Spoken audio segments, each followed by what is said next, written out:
روزگار غریبی نازنین.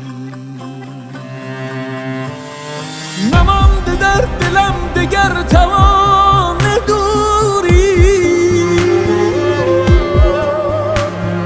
چه سود از این سکوت و آه از این صبوری. تو ای طلوع آرزوی خفته بر باد،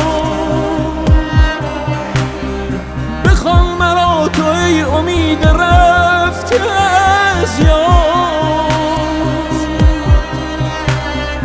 نمانده در دلم دگر توان